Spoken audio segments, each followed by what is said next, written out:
은혜와 사랑이 여러분의 삶 가운데 충만하기를 소망합니다. 그리고 이 사순절 기간을 통하여서 더욱더 십자가로 앞으로 나아가시고 주님께서 뜻하시고 원하시는 바 주님의 참다운 제자들이 다 되기를 주님의 간절히 축원합니다.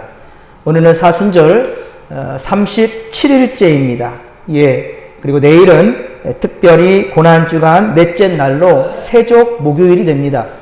예전에는 고난주간에 매 새벽마다 성전에 모여서 기도하고, 그리고 수요일, 목요일, 금요일, 토요일 매일같이 교회에 모였습니다. 수요일은 오늘처럼 수요 예배를 드리고, 목요일은 세종 목요일, 혹시 여러분들 경험했을지 모르겠습니다. 세종 목요일 날 또 밤에 모여가지고 세족식을 거행을 하고 성찬을 나누었어요. 그리고 금요일에는 바로 목장, 그쵸? 구역 예배를 드리고, 그리고 밤에는 처야 예배를 하고, 토요일은 다시 모여서 이제 부활절 계란, 그쵸? 부활절 계란을 삶고 준비하고 포장하고 이런 일들을 했어요. 그래서 매일매일 성전에 모였어요. 특별히 수, 목, 금, 토까지는 아주 그냥 교회에서 살다시피 했죠. 그런데 요즘은 이러한 영적인 경건의 훈련이 이제는 많이 정지되고 있는 것 같아요.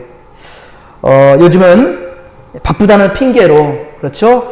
점점 더 교회에서 모이는 수가 줄게 되고, 그리고 모든 것이 생략되거나 이렇게 축소되는 경우가 너무 많습니다. 그러나 이것은 결코 하나님 중심이 아닙니다. 세상과 타협하고 사람 중심의 사고가 되는 것이고요. 한없이 그래서 안타깝고 하나님 앞에 죄송스러울 따름입니다.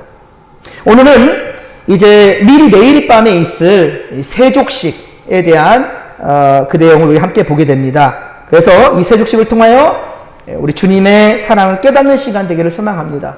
사실 코로나 바이러스가 있지 않았다면 사실 또 요즘 바쁜 세상에 수요일 모이고 또 토요일 모이라면 힘들 것 같아서 사실 제가 연초부터 준비했던 거는 세종 목요일을 오늘 한번 해보려고 그랬어요. 그래서 정말 세족식을 많은 수가 오면 더 좋겠지만 그러지 못한 부분도 없잖아 있어서 실제 세족식을 세수식 말고 한번 해보고 싶었는데 올해는 거리두기를 해야 되는 상황도 있고 그래서 내년에 다시 한번 도전해볼까 합니다. 하여튼 사모하는 마음으로 여러분들 그렇게 기다리고 또 동참하면 참 좋겠다 싶습니다. 그렇습니다. 오늘 본문은 바로 예수님께서 제자들과 마지막 만찬을 나누는 현장에 있습니다. 그리고 이 밤이 지나면 예수님은 십자가를 지셔야만 한다는 것을 주님은 아셨어요. 제자들은 물론 이렇게 될 것을 알지 못하겠죠. 그렇기 때문에 주님은 제자들과 함께할 시간이 이제 정말 얼마 남지 않았기 때문에 마음이 조급해진 거예요. 어떻게 마지막 딱 나의 모든 가르침을 합축해서 제자들한테 가르칠 수 있을까? 주님은 많은 고민을 하셨을 것 같아요. 1절에 보듯이 예수님은 제자들뿐만 아니라 이 세상에 있는 모든 사람들을 사랑하시되 어떻게 사랑했어요? 끝까지 사랑했다라고 기록하고 있습니다. 끝까지 사랑했다. 그런데 이 사랑을 마지막으로 어떻게 표현할 수 있을까라는 고민 가운데 이제 이 밤에 잡히시 전날 밤에 그러니까 그 다음 이제 날에는 잡히게 되죠. 그 전날 밤에 성찬과 세족식을 통하여서 제자들한테 귀한 메시지를 전하고자 하신 겁니다. 마태와 마가, 누가, 마태, 마가, 누가복음 우리가 공관복음이라 하죠. 거의 대부분의 이야기가 비슷합니다. 7, 80% 이상이 비슷해요. 우리가 공관, 똑같이 보는 관점이 똑같다라고 생각하는, 이렇게 표현하는데요. 예수님의 성찬을 통해서 주님이 세상에 오신 목적과 십자가 죽음의 의미를 그렇게 강조하고 있고 구체적으로 증거하고 있습니다. 성찬에 대해서. 그런데 요한복음만큼은 성찬보다도 세족식에 포커스를 맞추고 있어요. 마태, 마가, 누가복음에는 세족식의 이 기록이 나오고 있지 않습니다. 오히려 그보다 더 큰 의미는 우리 성찬이었기 때문에. 하지만 요한복음에서는 세족식을 더 크게 지금 중점적으로 기록하고 있어요. 그러니까 마태, 마가, 누가, 요한을 다 같이 여러분들 읽어야 그 시대 역사를 제대로 이해할 수 있습니다. 자, 물론 성찬식과 세족식 모두 희생을 각오한 사랑을 의미해요. 사랑. 희생을 각오한 사랑을 강조하고 있습니다. 그러나 제자들은 예수님을 대신하여서 어때요? 성찬을 베풀 수는 없지요. 제자들이 예수님을 대신해서 성찬을 베풀 수는 없어요. 물론 우리가 특별한 우리가 월초 그렇죠? 첫째 주 주일 예배 때마다 우리 항상 성찬식을 하면서 이 목사가 진행을 하잖아요. 이것은 그때를 재현하는 것일 뿐이지 실제로 제가 떡과 포도주를 들 때 이것은 내 몸이다라고 말하지는 않습니다. 주님의 몸이죠. 하지만 예수님을 대신해서 우리가 할 수 있는 게 있습니다. 그것은 뭡니까? 세족식을 할 수 있어요. 성찬식은 예수님을 대신할 수 없습니다. 하지만 세족식, 성찬식은 대신할 수 없지만 세족식은 가능해요. 그래서 요한에서는 특별히 요한복음은 사실은 믿음 없는 사람들 대상에서 기록된 거거든요. 때문에 로마적인 사람들할지 헬라 사람들 이런 사람들에게 더 향하는 말씀이 요한복음이에요. 마태복음 같은 경우는 유대인들을 향한 것이고요. 이렇게 각각 있겠지만 어쨌든 그런 상황에서 성찬에 대해서 강조해서 세상 사람들 알 수 없거든요. 그래서 실제적인 것을 보이기 위해서 요한은 세족식을 택한 거예요. 물론 성찬이 작다는 것이 아닙니다. 자, 세상의 예수님의 제자로서 어떻게 살아야 하는 것인가? 예수님의 제자라면, 예수의 사람이라면 세상을 어떻게 살아내야 하는가? 라고 대해서 요한은 포커스를 맞추고 있다는 말입니다. 오늘 보면 4절에 보면 저녁 잡수시던 자리에서 일어나 라는 부분에서 이미 성찬식은 끝났어요. 저녁 잡수시던 그 자리에서 일어났다. 여기서 벌써 이미 이제 성찬식은 끝났습니다. 그런데 그 다음 한 행동이 뭐였냐면 겉옷을 벗고 수건을 가져다가 허리에 두르셨고 대야에 물을 떠서 제자들의 발을 씻기기 시작하였더라 라고 기록하고 있습니다. 그 두르신 수건을 그리고 그 씻긴 다리를 닦아주셨어요. 자, 이 장면으로 넘어가면서 이제 성찬은 끝났고 세족식이 이제 본격적으로 시작되는 겁니다. 그런데 오늘 8절에 보면 베드로는 스승이신 예수님이 자신의 발을 씻기려고 하니까 민망하기도 하겠죠. 처음에는 민망해서 거절합니다. 씻기를 거절합니다. 하지만 주님 말씀하시죠.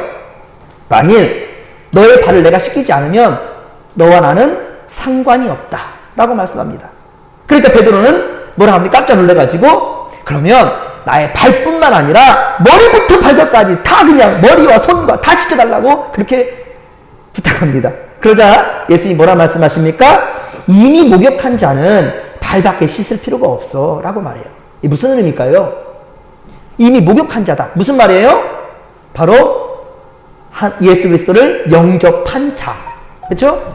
예수 그리스도를 영접한 자는 더 이상 다른 씻을 데가 없다는 거예요. 하지만 어때요? 우리가 목욕을 하고 나와도 발은 다시 씻잖아요. 그렇죠? 발은 언제든지 더럽혀질 수 있는 거예요. 그러니까 항상 깨어있으라는 말씀 가운데에서 발을 씻겨주신 거예요. 너희는 이미 벌써 온몸을 다 씻김받았어. 예수를 영접한 사람이니까 너희들은 나의 참다운 제자들이야. 그러니까 너는 됐어. 너희들은 됐는데 그런데 발은 계속해서 닦아야 할 거야. 그렇지 않으면 시험 들기 쉽거든. 이런 부분들을 우리 주님께서는 의도적으로 말씀하신 것 같아요. 구주를 영접한 자는 깨끗함을 받았기 때문이라는 거예요. 그리고 예수께서 직접 자신들의 발을 씻겨주시니 그 제자들은 어떻습니까? 평생을 두고 기억할 수밖에 없겠죠. 아마 이날 밤 이 문화적인 것으로도 이해할 수 없는 상황이거든요. 스승이 제자의 발을 씻겨요? 그런데 예수님이 하신 이 모습은 평생을 두고 기억돼요. 평생을 두고. 예수님께서는 이것을 택하신 거예요. 지혜로우시죠. 주님의 세족식의 의도가 바로 여기 있는 겁니다. 스승도 나를 위해 친히 내 발을 씻겼으니 그러면 나도 세상을 위해 희생과 각오, 그쵸? 희생도 각오해야겠다라는 그러한 겸손한 마음, 이것을 주님께서는 가르쳐 주시고자 원했던 겁니다. 함께 14, 15절 말씀, 너무 중요한 말씀이에요. 이 말씀 꼭 체크를 하시고 14, 15절 말씀을 같이 한번 읽겠습니다. 시작! 내가 주와 또는 선생이 되어 너희 발을 씻었으니 너희도 서로 발을 씻어주는 것이 옳으니라. 내가 너희에게 행한 것 같이 너희도 행하게 하려 하여 본을 보였노라. 아멘. 그렇습니다. 자신의 죽음이 임박한 것을 아시는 주님은 마지막으로 제자들의 발을 씻기는 것, 이것을 통하여서 낮아짐과 섬김의 본을 직접 보여주신 거예요. 예. 민망함과 어쩔 줄 몰라 하는 제자들. 예. 어쩔 줄 몰라 하잖아요. 민망하면서. 그 대표적으로 베드로가 나는 절대로 안 된다고 얘기하잖아요. 그런 제자들. 그런데 예수님께서 친히 자기들의 발을 씻겨주실 때 저마다 가슴이 뭉클했을 겁니다. 그렇죠? 가슴이 뭉클해졌을 거예요. 물론 지금은 몰랐겠으나 어떻습니까? 장차 예수님께서 죽으시고 부활하시고 승천하신 다음에 자신들의 복음을 위한 사역자로 섰을 때 그때의 그 감동은 평생 갈 것 같아요. 그렇죠? 그리고 이 시간 우리에게도 어떻습니까? 이 세족식은 생명을 주신 것은 우리에게 생명을 주신 것으로서 하여금 어떻습니까? 더욱더 낮아지며 섬김의 삶을 살라는 강력한 메시지가 되고 있는 겁니다. 그래서 여러분 세상에서도 어떻습니까? 여러분 그 아버지 학교라고 들어보셨어요? 아버지 학교. 그 아버지 학교 마친 다음에 기억나는 게 뭐냐 하면은 세족식을 기억하는 거예요. 많은 분들이. 어떤 기업에서도 회사 같은 기업에서도 어떤 MT를 하면서 마지막에 세족식 하는 것들이 있어요. 선배가 후배들의 발을 씻겨주는, 신입 사원들을 막 섬겨주는 그런 거. 여러분들 많이 들어보셨을 것 같아요. 그렇죠? 예. 그리고 사제간에 오히려 스승 날에 제자들이 스승의 발을 씻겨주는 것도 있고 스승들이 제자들의 발을 씻겨주는 그런 모습도 세상에 많아요. 예? 이렇게 자주 세상 가운데 프로그램에 등장하는 것의 모티브가 바로 오늘 본문이에요. 예. 다른 것도 다 잊어먹어도 그 순간은 기억한다잖아요. 그리고 교회 안에서도 영성 훈련 같은 거가 있다 한다면 그때 이렇게 세족식을 하게 될 때가 참 많아요. 그래서 예, 우리가 오늘 본문 가운데에서 진정 그저 세족식이다 이게 중요한 게 아니라 그것을 통해서 주님께서 무엇을 말씀하시는가라는 것을 보여주는 거예요. 그렇습니다. 십자가는요, 사랑과 섬김, 화해와 용서, 그리고 겸손과 희생을 상징하는 겁니다. 우리도 이 섬김을 실천함으로써 진정한 예수님의 참 제자라는 것, 예, 제자 공동체가 되는 거예요. 이제 이방이 지나면 예수님은 십자가에 달려 죽게 됩니다. 주님은 십자가를 지시기 위해서 그렇습니다. 세상에 오신 거예요. 예수님이 세상에 오신 목적이 바로 죽기 위해 왔다는 거예요. 그러니까 십자가는 예수님에게 예정된 것이고요. 그리고 주님께서 선택하신 일만 이제 남았고요. 주님은 이 거룩한 사역을 위해 세상에 오셨고 생애의 최절정에 이제 이르는 밤이 되는 겁니다. 주님은 마지막으로 제자들에게 무엇인가 삶의 본을 보이고 싶었어요. 그래서 택하신 일이 제자들의 발을 씻겨주신 일이라는 겁니다. 이 일은 평범한 일이 아닙니다. 예, 주님은 제자들의 발을 씻기심으로 겸손의 극치를 보이시며 마지막 교훈을 남기신 거예요.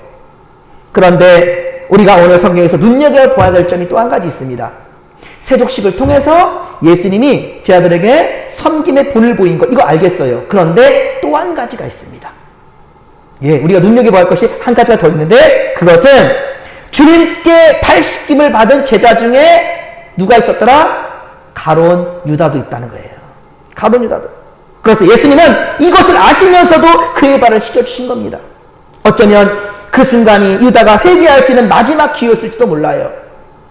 그의 발을 씻겨주실 때 그는 분명 회개하여야만 했었던 순간이라는 거죠. 자신에게 찾아온 최종적인 절호의 기회, 이것을 놓쳐버리면 이제 다시 올 수 없습니다. 다시 회개할 수 없는 상황이 이를 수밖에 없다는 거예요. 참으로 불행한 일이지요. 하지만 가룟 유다는 회개하지 않고 그 자리를 박차고 일어나 버렸습니다. 사순절에 우리가 기도하고자 하는 내용의 이 말씀의 초점이 바로 여기에 있어요. 예, 사순절은 회개하는 절기입니다. 여러분들, 정말 사순절은 회개하는 절기예요. 나는 회개할 것이 없다? 그 자가 바로 교만한 자예요. 예, 세상에 의인의 명단이 하나도 없어요. 어찌 하나님께서 의인이 척할 수 있겠습니까? 사순절을 주님의 고난을 생각하면서 우리의 죄악, 바로 발을 씻김받게 되기를, 예, 발을 씻김받고 씻겨주신 우리 주님을 생각하면서 진실로 회개하는 그러한 기도 우리가 올려드려야 되겠지요.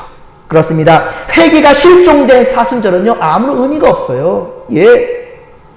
또한 예수님께서 자신을 배신하고 팔아넘길 가룟 유다의 발도 씻겨주셨듯이 우리가 사랑해야 할 대상에는요, 가룟 유다와 같은 존재, 그러한 사람들도 있을 수 있다는 거예요. 내가 눈에 흙이 들어가면 흙이 들어갔지 날 저 사람 용서 못해. 이런 말들이 교회 안에서 있단 말이에요. 내가 죽으면 죽었지 저 사람 용서 못해. 라는 말들이, 예, 우리 믿는 사람들 입에서 나온단 말이에요. 정말로 예수님께서 자신을 배신하고 팔아넘긴 가룟 유다의 발도 씻겨주시고 용서해 주셨듯이 우리도 분명한 것은 사랑해야 할, 용서해야 될, 함께 살아갈 그 대상에는 바로 정말 철천지 원수 같은 자들도 품어야 된다는 거예요. 포함시켜야 된다는 겁니다. 우리가 사랑할 대상을 구분해서는 절대로 안 된다라는 말씀입니다. 오죽하면 예수님께서 마태복음 5장의 산상설교죠. 산상순 마태복음 5장 43에서 48절의 말씀, 마태복음 5장 43에서 48절의 말씀, 이 산상순 가운데 나를 사랑하는 사람을 사랑하면 무슨 상을 받을 수 있겠냐. 아니 나를 사랑하는 사람이 있어서 내가 그를 사랑한다면 그게 무슨 상을 받을 수 있겠냐. 하지만 예수님은 어디까지 그 범위를 넓히냐면 원수까지 사랑하라는 거예요. 원수까지. 예. 그 범위를 원수까지 사랑하라고 주님 말씀하신다는 거예요. 즉 그래야 진정한 사랑을 완성할 수 있다라는 거죠.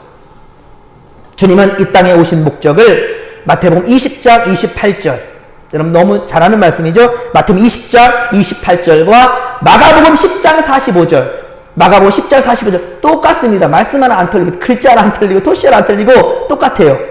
인자가 온 것은 섬김을 받으려 함이 아니와 도리어 섬기려 하고 자기 목숨을 많은 사람들의 대속물로 주려 함이니라. 아멘. 섬김 받으려고 이 땅에 온 것이 아니라 섬기려고 이 땅에 오셨다는 거예요. 아니요, 섬김에서 끝나지 않습니다. 대속물로 주려 한다. 이 무슨 말이겠습니까? 죄를 지어 그 죄인이 죽어야 되는데 예수님이 대신 죽어주시기 위해서 이 땅에 오셨다. 대속제물이라는 거예요. 속은 바로 대가를 지불한다는 뜻이거든요. 대신 지불한다는 거예요. 그렇습니다. 사람의 모습으로 세상에 오실 때부터 예수님이 이미 섬김을 자처하신 거예요. 죽기 위해 이 땅에 오신 거예요. 그래서 사순절의 색깔이 무슨 색깔이다? 보라색이에요. 예수님의 피를 상징하는, 예, 포도주. 그렇죠? 이 피가 이 포도주를 들면서 이것이 입 안에 지금 나눈 거거든요. 예.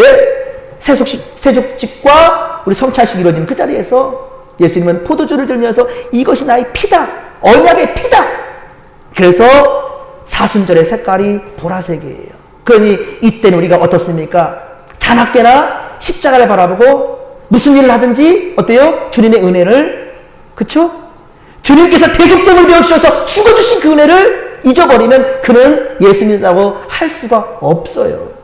그래서 제가 매 예배 때마다 강조하는 거, 여러분들이 이제 정말로, 예, 또 저희 얘기하시나 할 정도로 코로나 바이러스 때문에 함께 모이지 못한다 하지만 때문에 하지 마세요, 여러분들.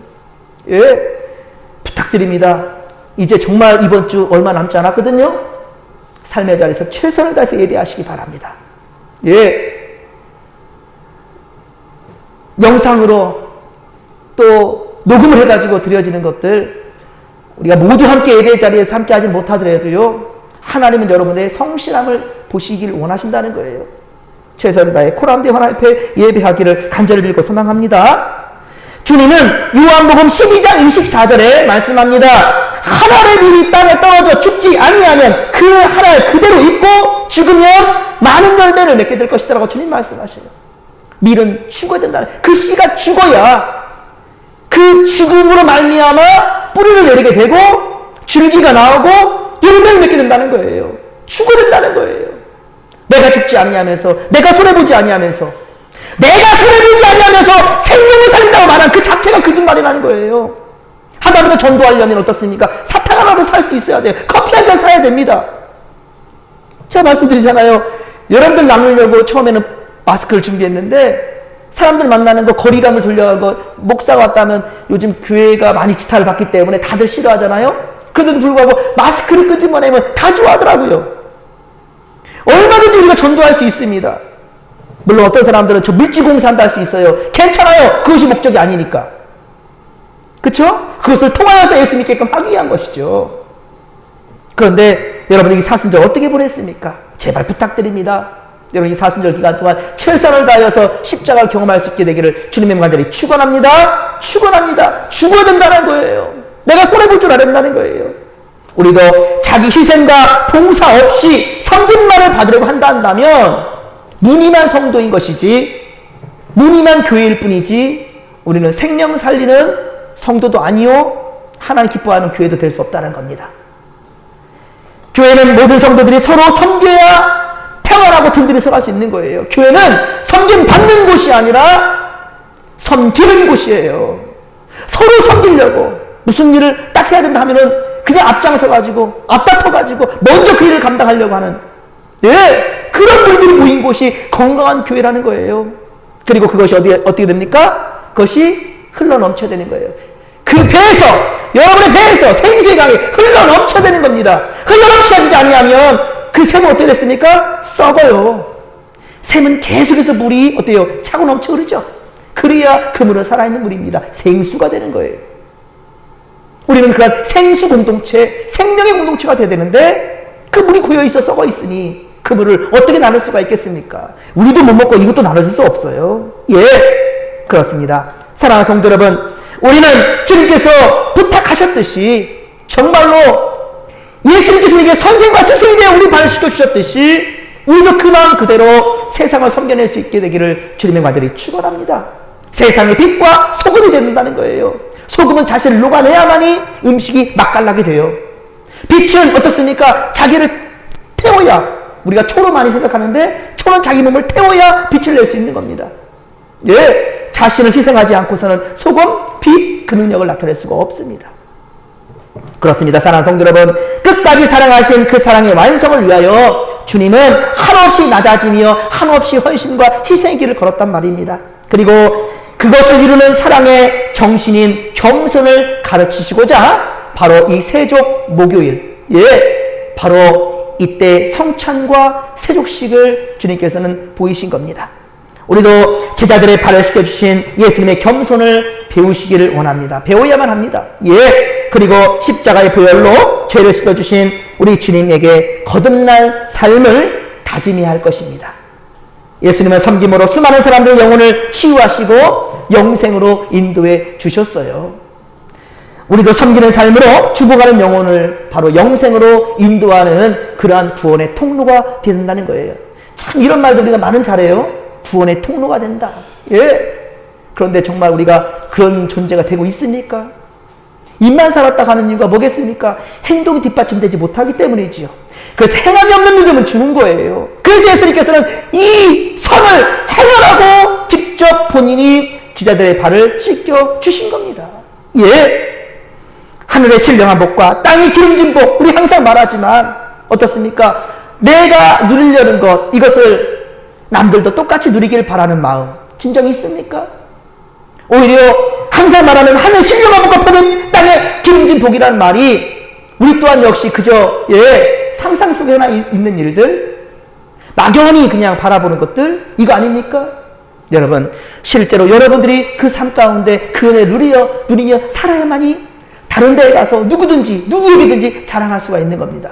그리고 그 영혼을 위해서 기도할 수 있고요. 코로나 바이러스 현장에 있다 할지라도 우리는 전도를 할 수 있는 거예요. 전할 수 있습니다. 사랑할 수 있습니다. 이 사랑이 절대로 식어지지 아니하는 우리 진목기 되기를 주님의 간절히 축원합니다. 섬김의 본을 보여주신 예수님, 그 예수님의 진짜 칭찬받는, 주님 오셔서 참 잘했다 칭찬하는 우리 진목기 성도들이 되기를 주님 간절히 축원합니다. 축원합니다. 이제 3일 남았어요. 목요일, 금요일, 토요일. 여러분들 함께 모이지 않는 것을 핑계 삼지 마시고 코로나 뒤로 숨지 마시고 여러분들 최선을 다해서 예배하시기 바랍니다. 그러면 정말로 우리 코로나 바이러스도 아무것도 아니에요. 반드시 하나님께서 회복시켜 줄로 믿습니다. 최선을 다해 믿음을 지켜나며 하나님께 칭찬받는 성도들 되기를 다 되기를 주님의 간절히 축원합니다. 축원합니다. 좋으신 하나님 고맙고 감사를 드립니다. 예수께서 마지막으로 제자들에게 보여주신 것 세족식, 그렇습니다. 아버지, 정말로 내가 선생과 스승이 되어 너에게 행한 것처럼 너희도 이처럼 행해야 된다는 것. 행함이 없는 믿음은 죽은 것이다라고 주님 말씀하시는 것, 우리가 이 시간 다시 잊지 않게 하시고 우리 삶의 자리에서 최선을 다해서 예수님의 향기를 나타낼 수 있는 그런 선한 행할 수 있는 성도들 되기를 주의 함께하여 주옵소서. 모든 것 주께 의지하며 감사드릴 때 거룩하신 예수님의 이름으로 기도하옵나이다. 아멘. 감사합니다. 당회에 결론된 것을 말씀드립니다. 돌아오는 주일이 부활절입니다. 그런데 우리가 부활절을 19일로 한 주간 더 연기했습니다. 어떤 분들은 부활절인데 어떻게 옮깁니까? 여러분, 항상 제가 교육해서 다 아실 거예요. 주일 예배 드리는 것이 바로 주님의 날, 주님이 부활하신 날 주일이거든요. 우리가 항상 1년 내 기억하는 것이 부활이에요. 여러분들 그거 잊지 마시고요. 하지만 특정 예수님께서 부활하신 날은 분명 이번 주일이 맞습니다. 하지만 우리가 주일을 기억하는 것을 기억할 때 여러분들 한 주를 더 연기했다라는 거 기억하면서도 우리가 돌아온 주일도 부활절이고 그 다음 주도 그 다음 주도 우리가 부활을 기억하는 것은 우리가 변함이 없습니다. 이것을 여러분들 꼭 기억하시면 되겠습니다. 다시 부탁드립니다. 여러분 삶의 자리에서 최선을 다해서 예배하시기 바랍니다. 제가 고집스럽게 새벽 예배든 수요 예배든 주일 예배 다 녹화해서 어떻게든지 성도들에게 떠먹여주려고 말씀을 준비하니까 좀 이 목사의 마음을 좀 여러분들 기억해 주신다면 참 고맙겠습니다. 우리 주일 부활절 그러나 막지는 않겠습니다. 여러분들 이번 주일에도 다 오셔서 예배를 드리십시오. 그러시나 거리를 좀 두고 예배를 드릴 수 있도록 그렇게 하겠고요. 그리고 마스크 착용을 꼭 해야만이 예배 중에도 하시고 손소독과 모든 것을 준비하고 구비하고 예배를 드릴 수 있도록 그렇게 하겠습니다. 자, 우리 함께 461장 우리 함께 찬양합니다. 460